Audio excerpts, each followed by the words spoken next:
What's up, everyone? Welcome back to the Diamond Download. We got Chase over here. We got Cardinal Mason over here.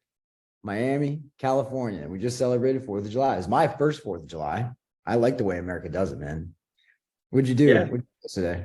yeah, you're Canadian, so you guys always celebrate on the first. Actually, a couple of years ago, I was on my honeymoon. I was in Canada on Canadian Independence Day, so it was pretty cool, and that's how I learned about it. But on my end, we went to like a neighborhood nearby where they did a big parade. They have tons of like fire trucks and old cars and just trailers, and people are throwing candy to the kids, and they're playing music, and it's a really cool time. There probably was maybe hundreds of people, maybe like 1,000 potential people that were like lined up on the street, and also including the people in it, horses. It was really cool. What about yourself? Wow, man. Wherever you live sounds a little bit like what people want America to look like. Like it sounds so wholesome. Like mine was like whatever. It was a bunch of degenerate 20-year-olds. We got on a boat. We watched the fireworks from the water. Had some fun. Got home at like 1 a.m. Still had a good sleep. Feel great. That's amazing. Yes, that's late for a school night. We're back at it today after the fourth. So that's awesome though. Yeah. Dude, the whole time I was like, because we were all having a good time. Like we were throwing back drinks and stuff like that. And I kept forgetting it was Tuesday because it felt like a Friday or a Saturday. Yeah, for sure. And like we went hard for a regular day. So I can't imagine like, if 4th of July was actually on like a Friday, I'd be in a coma right now. I wouldn't be here. Oh my God. Well, I'm glad you're here, my friend.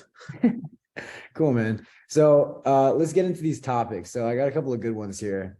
So one thing I've been talking a lot about with my friends is like, I keep asking everybody, like, what kind of entrepreneur are you? So like, there's a bunch of different specialties that people will have like in the world of business, and it's their special sauce, right? Like it's the reason why they're good at what they do. Yeah. And I think so. I have a couple of friends who are like money flippers, right? Where it's like they are always trying to figure out how they can turn a dollar into like $1.20 or $1.50, right? I have some people that are like more like visionaries where like they want to build something amazing that like no one's ever seen before. Yeah. Or like how would you describe yourself as an entrepreneur? Like, would you put yourself into a bucket, or do you think you're one of a kind? Like, what do you think? Yeah, I think I'm kind of like a dadpreneur right now. And what I mean by that, right, is like I'm trying to balance the dad kind of father thing with being a business owner and kind of an operator.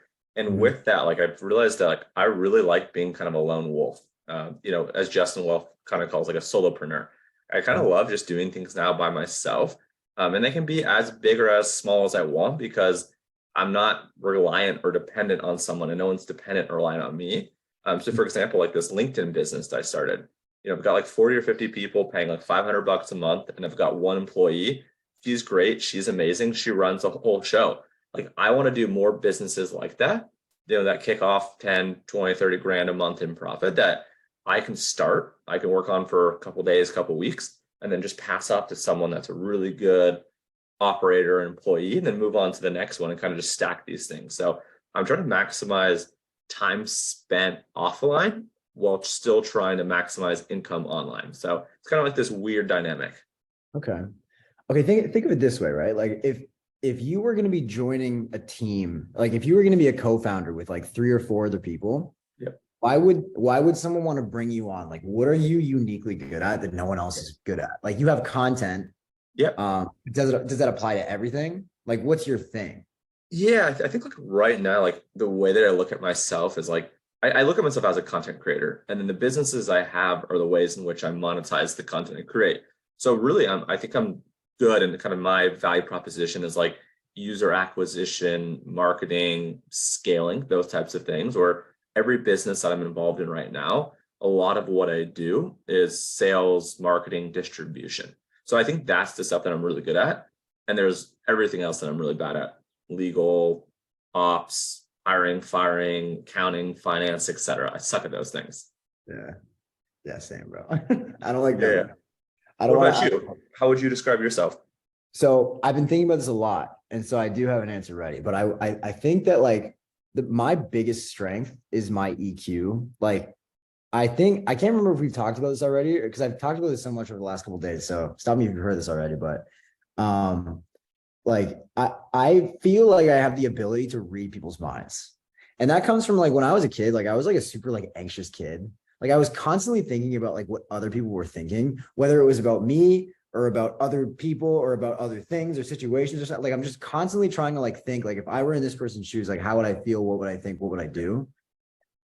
So that lends itself really well to number one, making content because I know what people want to see and hear. Two is positioning, right? So I can like build a product and frame it in a way where it's like I know how to make people care about it. And I think like it also helps with like running a team because like I always want to make sure that everyone that works with me is like super well taken care of. I never want anyone to feel like they're being left out. And I think like a lot of people who run teams, like a founder, right, who's running a team, like maybe it's not their job, like specifically to just take care of the team. Like if you're like HR, or like some sort of management level, like, yeah, your job is to make sure that everyone's good. But like, I feel like that's out of scope for a lot of founders. And a lot of people think that their founders are kind of like rude or assholes or Out of whatever. touch. Yeah. They just don't think about it. But like, Yeah. that's something I think about a lot. And so I think like, that's what I bring to the table. I'm really like a people person, you know? Yeah. I think like for what you said, kind of like the copywriting, the marketing, the email marketing, like those synergies, like when you understand the human psyche and you understand people and you understand what empowers them, what makes them tick, what makes them take action, like I think like that psychology and that kind of empathy and that kind of connection with humans, dude, that's so core and central to everything that you're doing and I'm doing. And I think that's what makes us dangerous and good is the fact that like we care about people, we care about profit, we care about the things in which allows us and the other people around us to get more of what we want. Mm-hmm. Absolutely, man. Cool. That was good. All right, number two. What's something you want to get better at that you've never gotten around to? So like I'm thinking specifically a skill of business or in business. I'll open with mine and you can tell me if yours is similar or not even close. All right. So Okay. um everyone knows that I work with Ben on Copy MBA. I know my strengths and he knows his. And there's a lot of things. Like I feel like honestly, like if I had to fire Ben, like there's a lot of stuff I probably wouldn't even be able to do. Like my biggest weakness is that I've never learned Facebook ads or TikTok ads or any sort of like paid traffic. I don't know how any of that works. I don't like pressing buttons in there. I don't like looking at it. I don't know what a lot of these metrics are. Like I don't know what MER is. I know what like CPMs are and I know what like CAC is and stuff like that. But other than that, like there's like a lot of stuff I don't understand. And for some reason, I just like don't care to learn it now. But I do think it would be helpful if like it would sort of round me out a little bit more if I could learn basic Facebook ads and I could probably figure it out. I'm probably kind of just being a little wuss, but like I really want to figure that out. Like if someone came to me and they were like a local business or something like that, or it was like a family friend and they were like, "Hey, can you teach me how to do Facebook ads?" I wouldn't know what to say. I'm 3 years into the game. I've never touched a Facebook ad. What's your thing?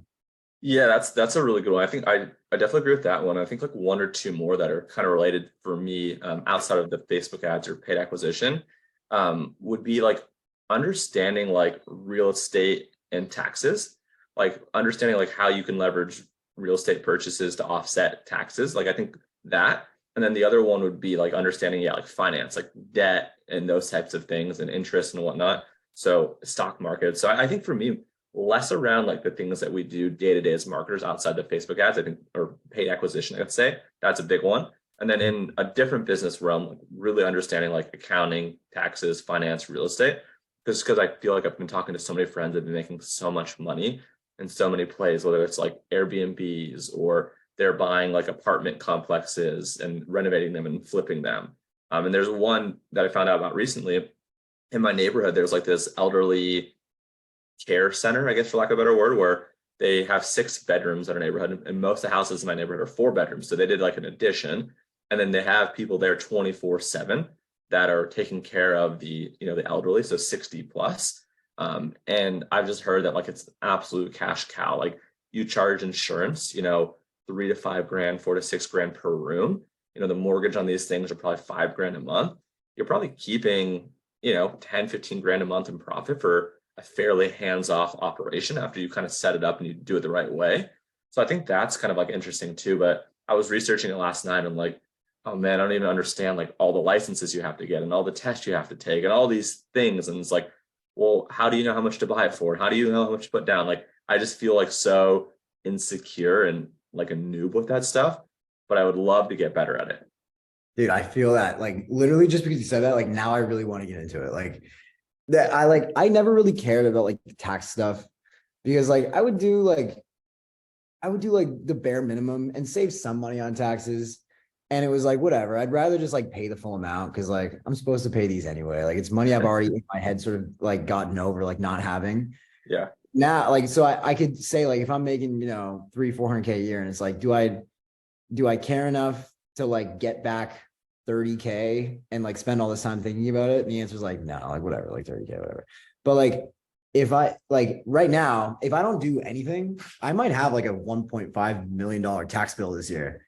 Just like it's getting scary. You know what I mean? Yeah. It's like I have to do something because I'm not willing to like lose, you know, if I can get back $500,000 for the year, like that's Huge. worth it to me. That's worth it to me. So like I gotta talk to somebody or I gotta like learn this stuff myself because like I don't want to rely on an accountant who like doesn't really give a shit about me. Like I'd rather like Yeah. learn myself so I can like at least ask the right questions. But yeah, dude, that's a huge one.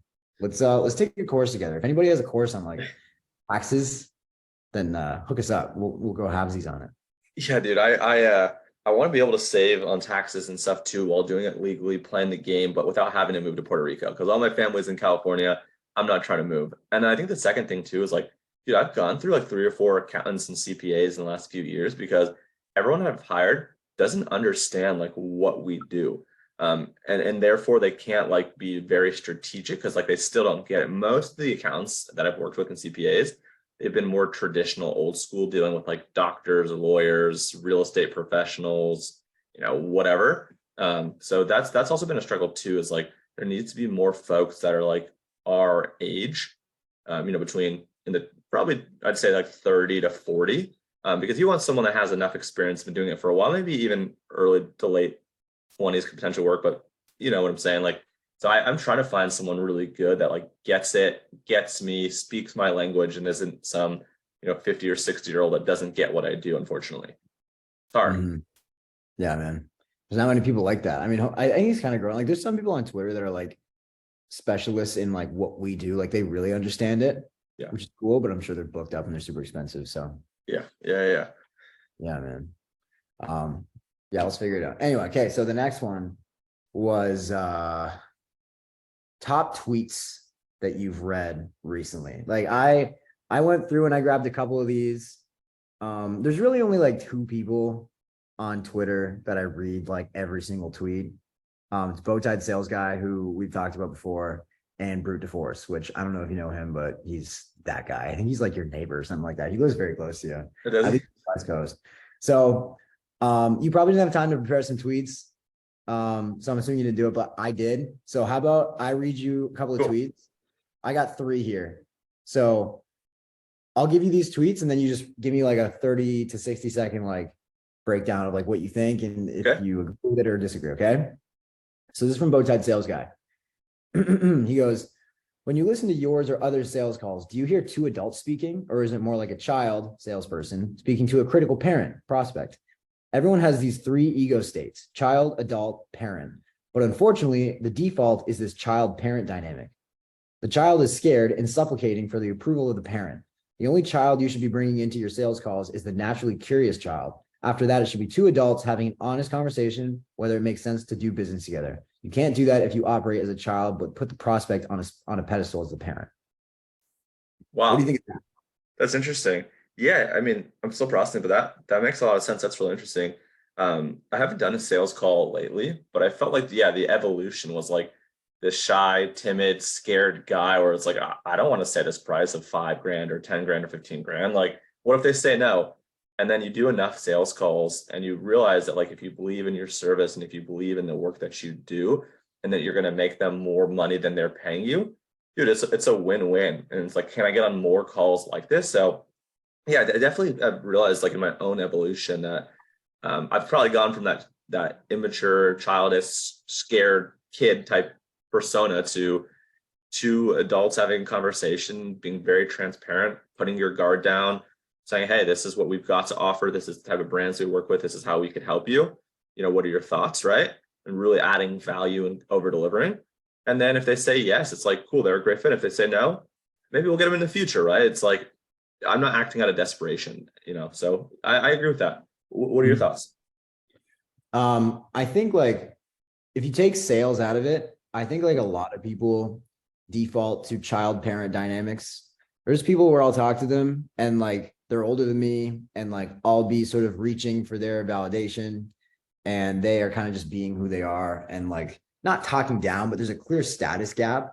Yeah. And that's also been where it's flipped, right? Where even if someone is older than me or like the same age, or like I kind of feel like the parent because I know more and I'm, I've done more and whatever. I just like, you know what I mean? So yeah, he's saying like bow tie sales guy is saying like ideally you want to be two adults talking. Yeah. But if you're going to be selling something like this, like I feel like you want to be the parent and you want the prospect to be the child.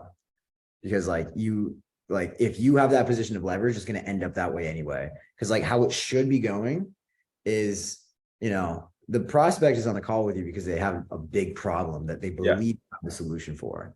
And so you want to sort of like, they should be asking you if you can work together instead of the other way around, right? Not a lot of agencies operate that way. Like a lot of agencies will just be begging for their first 10 clients and like hoping that someone hires them, even though they have no results and nothing to show for it. So anyway, I think this is a good tweet. All right, here's another one. This one's short. A woman's love for you is proportionally relative to how fast she'd collapse if she was in your shoes. A woman's love for you is proportional to she was in your shoes. So basically, right? Like it's sort of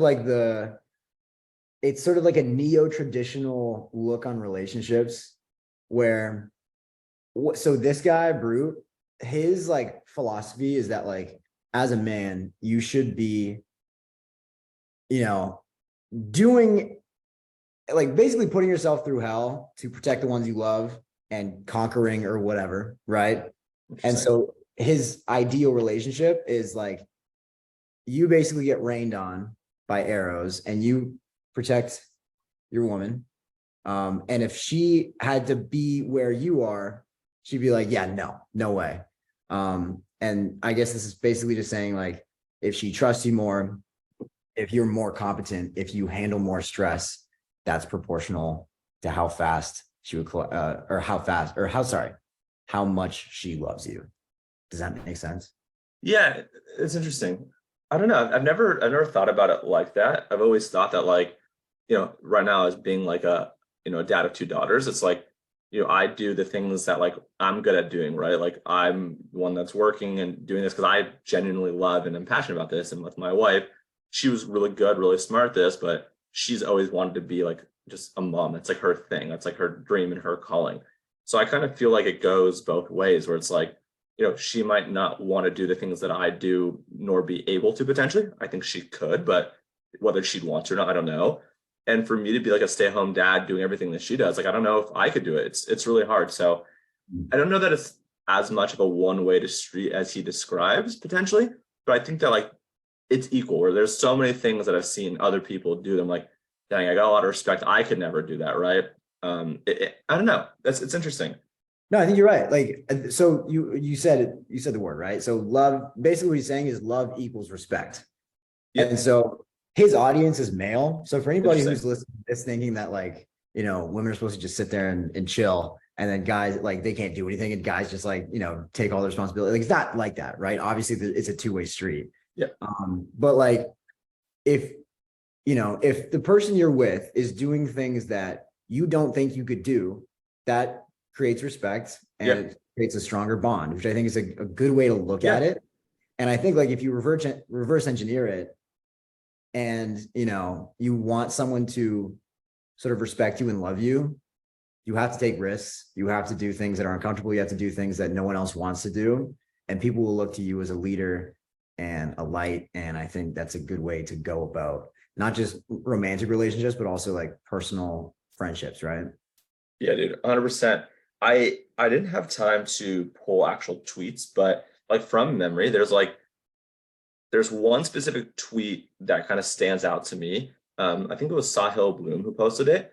he posted about like this article that came out and kind of it was his like his context, or kind of like the way in which he interpreted it, where like in 20 years from now, like, and this is speaking to people as families, he's got a family, I've got a family, like the only people that are going to remember the fact that like you worked instead of attending like important life events and milestones is your kids. Like the only people in 20 years that are going to remember that like you missed everything because it works are like your kids. It was kind of like this really interesting perspective, right? Like as I've gone from like, dude, a workaholic in my, early to mid 20s, like only caring about work, really believing in like hustle culture. And obviously I still think there's an element of like, if you just brute force and kind of outwork other people and you kind of just have this mindset that you can't be stopped, I think that's really cool. And I think that you'll do a lot. But moving into this now, this mindset of like wanting to be there for my family and not have like regrets on like the deathbed, that like just the title of that alone, let alone from like his analysis of it, was really impactful. Of like, wow, like how do you maximize your output without maximizing your time and missing the things that like the money is supposed to give you, right? I think like money in my mind now equals freedom. Making money and being able to build these high leverage things gives you freedom to be able to go do the things that you want. Maybe you want to go work more. Maybe you want to golf. Maybe you don't want to work at all. Like whatever it is. I don't know. I think that post that he made probably about a month ago is really interesting. Yeah, I was trying to look for it. There's a bunch of different things that he said. You said it was about a month ago. Yeah, a couple weeks to a month ago. Just the only people that remember you working super late and missing things is like your children. Interesting. Okay. Yeah, I think that makes sense. It also sounds like it's geared more towards people who are like workaholics at a job that doesn't appreciate them. Yeah, so, I think that's like fair. for you, I mean, like you get to work from home, right? You don't have to go into an office. I don't have to go into an office. Like I think like I definitely agree with that. But I also don't want people to think that's an excuse to like not do shit, because it's like, oh well, I'm just gonna like do the bare minimum and barely get by. It's like, no, like what you've done is you have the best of both worlds, where like you get a lot of freedom in time, but you also have the ability to basically like your daughter's she's gonna get a Birkin bag for like her 12th birthday. You know what I mean? Like she's set. Your wife is set. Like everyone in your next 2 generations is good. So like you're doing the work now and it's high leverage work, and you're not overworking yourself at all, but like people need to know like you got to build that first. Correct. Yeah, there was a lot that people didn't see from like early on till recently. So yeah, dude, 100%. This was a good episode. I like this one. Yeah, man. Very good. All right. Well, y'all know where to find us at Cardinal Mason on TikTok and Twitter, at Ecom Chase Dimond, no A in Diamond on Twitter. And you can find him on LinkedIn just by typing in C, and it's gonna be the first recommendation that pops up. People knows exactly what you're trying to type in when you type in C. Okay. Heck yeah. Thanks for Appreciate coming you, out. brother. All right, man. Cheers.